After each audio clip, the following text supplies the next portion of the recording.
We are continuing in the treatise on the theological virtues here as we journey through the Secunda Secundae portion of the Summa Theologia, and this is on the virtue of faith, which is kind of interesting because as we started this treatise and this section on faith, faith is a virtue, but we've been talking about different aspects of faith and the act of faith and the outward act of faith and things like that. So now he's going to zero in on that aspect of faith that makes it a virtue. And there are 8 articles here, so it's going to be a little bit longer than the one yesterday. But this is very interesting. And I love how he starts because you're probably familiar with the fact that St. Paul defines faith in Scripture, and he's so St. Thomas is asking here, is this a fitting definition of faith, the substance of things to be hoped for, the evidence of things that appear not? And what's going to happen here is that there are some theologians of Thomas's time that apparently don't think this is the best definition. But St. Thomas Aquinas always wants to agree with Scripture. He never wants to say, I think, God could have inspired St. Paul with a better definition. So there's a little bit of tension here that you'll see about that. But in the end, he's going to say, this is an adequate definition. Okay, this is good. St. Paul got it right. And he starts off by saying, although some say that the above words of the apostle are not a definition of faith, yet if we consider the matter aright, this definition overlooks none of the points in reference to which faith can be defined, although the words themselves are not arranged in the form of a definition. So he's saying, it could have probably been worded a little bit better, but that's okay.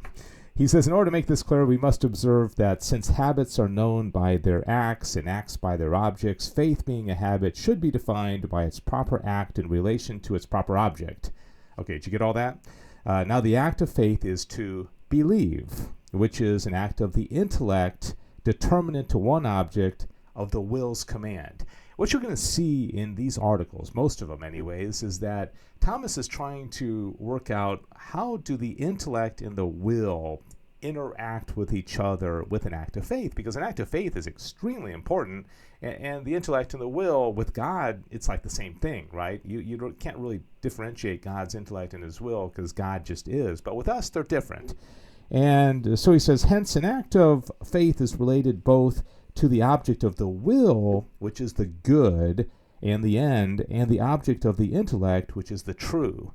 So the true is the object of the intellect. The good is the object of the will.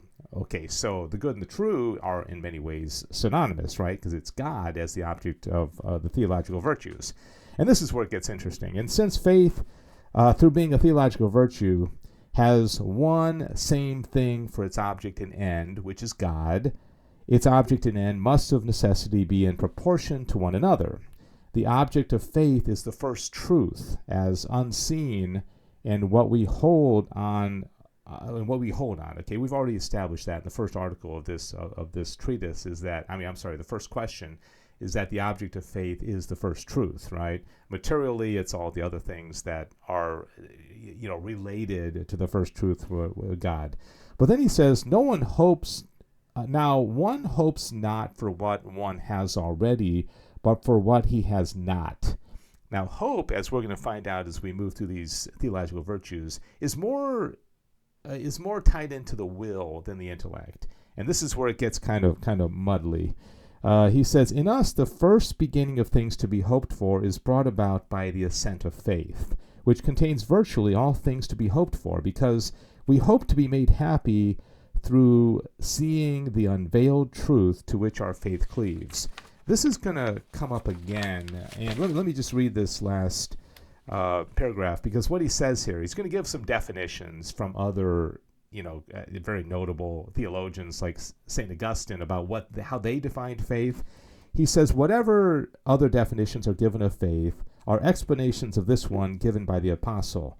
Augustine says faith is a virtue whereby we believe what we do not see, and St. John Damascene says that faith is an assent without research, and when others say that faith is that certainty of the mind about absent things which surpass opinions but fall short of science, these all amount to the same as the apostles' words. So again, like I said at the beginning, St. Thomas Aquinas is trying to defend St. Paul here and defend God as the author of Scripture, saying, okay, come on, we can pick this apart, but it's good enough, all right? And yeah, there might have been a little bit that could have been added to it or this or that, but it's good, okay? Whether faith resides in the intellect. And again, here he's trying to figure out which faculty of the human person do we assign to faith. He said, since faith is a virtue, its act must needs be perfect. That to believe is an act of the intellect inasmuch as the will moves it to assent. You see how the intellect and the will are working together, and that's the beauty of the human person and how we're similar to God, because as I mentioned, intellect and will are the same with God. And this act proceeds from the will and the intellect, both of which have a natural aptitude to be perfected in this way.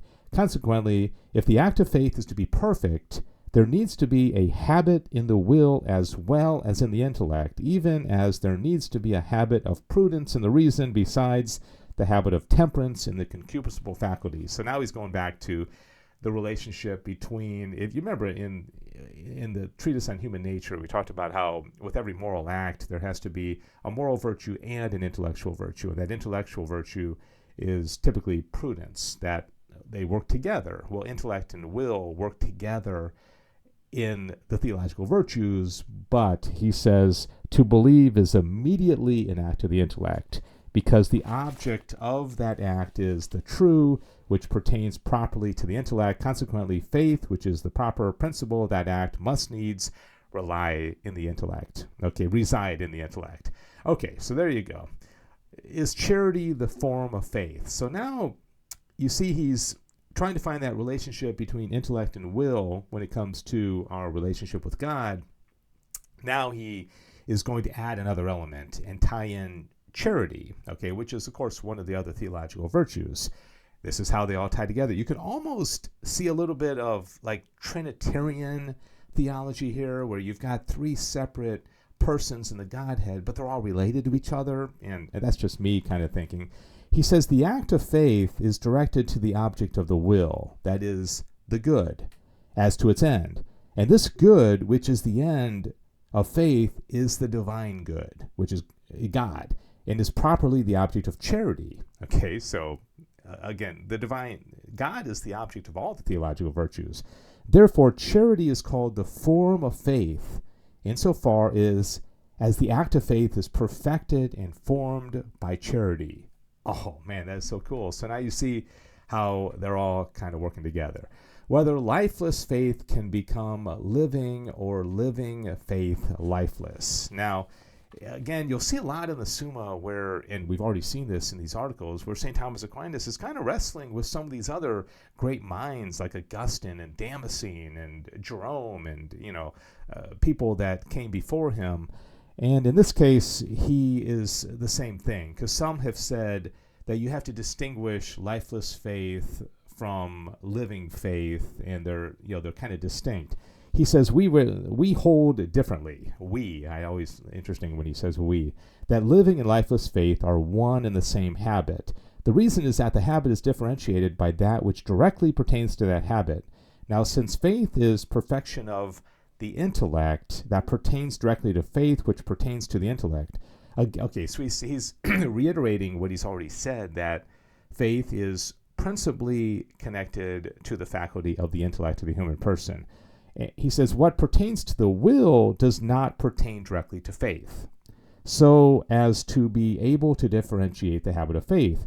But the distinction of living from lifeless faith is in respect of something pertaining to the will, that is charity, and not in respect of something pertaining to the intellect. Therefore, living and lifeless faith are not distinct habits. So when it comes to the intellect, the object is the true. Okay, so there's no degrees of it, right? You're either gonna it's either there and it isn't. But to the degree that charity and the will, kind of that spectrum of how life-filling is your faith or how lifeless is your faith, that's going to be more related to charity and the will than the intellect and the true. Okay, I hope that makes sense. All right, moving on. Whether faith is a virtue, of course it is. And he says, human virtue is that which human acts are rendered good by virtue. Hence, any habit that is always the principle of a good act may be called a human virtue. Such a habit is living faith. For since to believe is an act of the intellect, assenting to the truth at the command of the will, two things are required for this act to be perfect. One is which is that of the intellect should be infallibly tend to the object. Okay, the intellect is, linked into the true, right? So that's the first thing, which is the true, while the other is that the will should be infallibly directed to the last end, on account of which it assents to the true, and both of these are to be found in the act of living faith, which makes it a virtue. Interesting, isn't it? Have you ever heard this before, this relationship? We just say, oh, we have faith, and I believe, but St. Thomas Aquinas is always, digging in. Is faith one virtue? I'll just kind of summarize this one.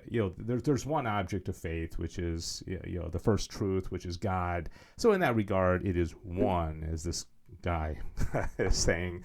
But he says there are a lot of different objects of faith. We can believe in angels and transubstantiation and the bodily resurrection. So in that regard, there's a lot of things that can be related to that faith. Is faith the first of the virtues? I love what he says here. He says, one thing can precede another in two ways. First, by its very nature. Secondly, by accident. Faith, by its very nature, precedes all the other virtues. And the explanation here is that hope is what we desire, and charity is what we rest in. Okay, charity is the culmination. It's the greatest of the theological virtues, as we'll find out. But we can't hope for something or rest in it if we don't know what it is.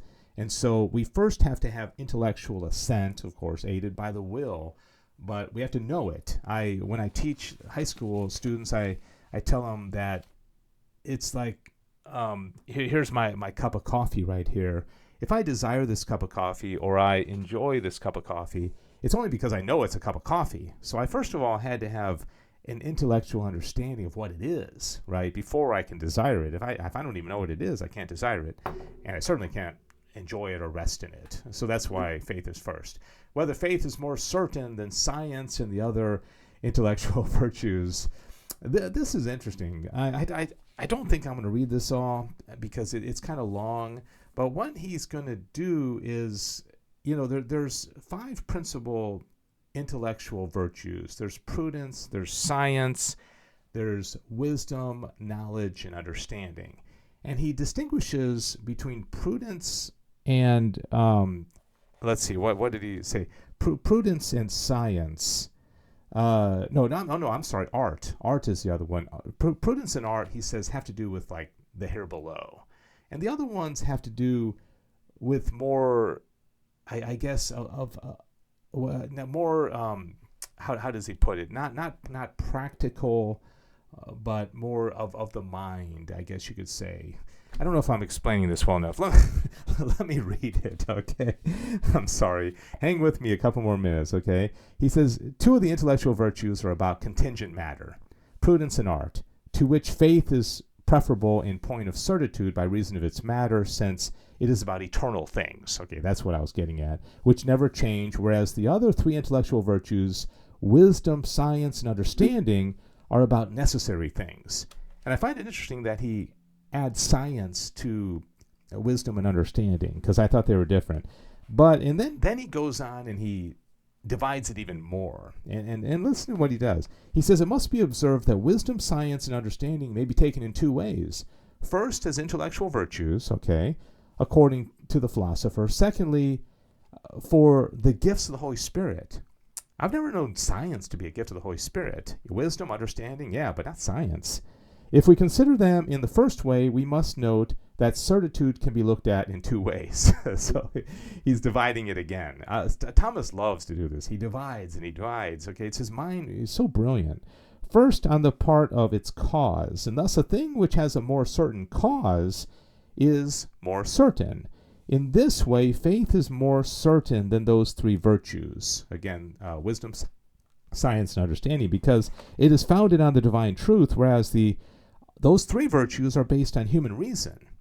All right? Secondly, certitude may be considered on the part of the subject, and thus the more a man's intellect lays hold of a thing, the more certain it is. Okay, this is more subjective. It's more of what do we do? Do we lay hold of it or not, right?